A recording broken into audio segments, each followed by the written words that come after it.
Hey guys, it's Matt, and four wheels might move the body, but two wheels move the soul. And this is my review on taking my Ninja 650 on a 2,000-mile trip with only 1,000 miles under my belt. It was totally worth it. And this video will answer all the questions of how comfortable it is, the practicality, gas mileage, and all that. If you're wondering, Ninja 650 on a long ass trip, a sport bike on a long trip, would I recommend it? Hell yeah. Hell yeah, I sure would. It was a lot of fun.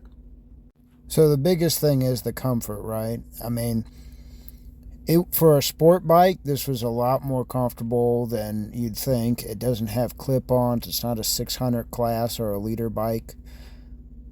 And boy, did that help, being able to tuck or lean back at close to a 90-degree angle. I'd say the seat was pretty comfortable, but the biggest thing was just the rider position. I mean, you don't have to lean, but you can if you want to. I had an 80-pound just stuffed backpack on my back the whole trip. Going down there, but I took about half of it out. Told my friend to ship it back, and the trip back was a lot more comfortable. And speaking of that, it was almost 700 miles down to Gulfport, and I did it all in one day, and that was a huge mistake.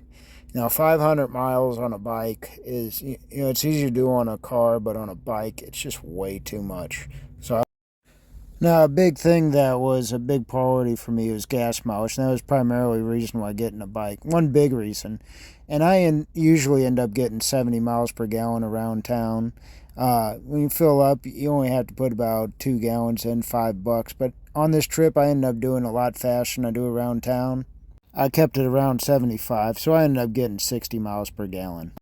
But just check out this scenery. I made it to the beach. First time a bike's ever been to the beach. First time I've ever taken actually a road trip. And I'm 34 years old. And made it to the beach. It's beautiful. I just missed cruising the coast, but I still saw a couple other cool cars there. And I had fun with my friend when I seen her there. And just had a blast. All the car guys were cool. All the motorcycle guys were really cool. A bunch of people asking about my bike. That was great.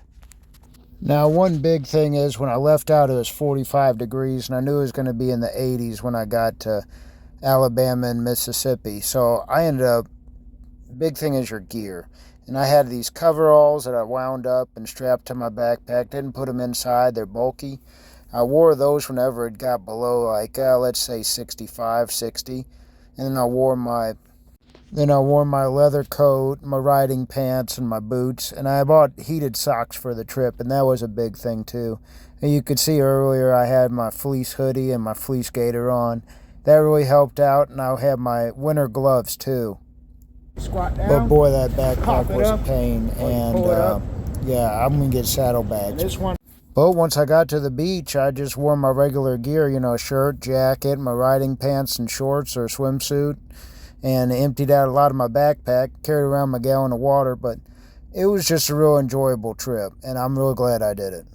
Now, I will say, right before the trip, I wanted to get a Bluetooth headset for inside my helmet. This is a Freecon, and it's also a helmet cam, dash cam, and I did all the filming of this video through that. It's 2K quality, not the best, but it's good for a dash cam. I really enjoyed it. I couldn't have done this trip without it. It had music, you got to charge it up every time you stop, because with the camera, it only lasts 4.5 hours. And it takes 4 hours to charge, but hey, with just the music, it lasts 48 hours, and it was a blast, and I couldn't have done it without it.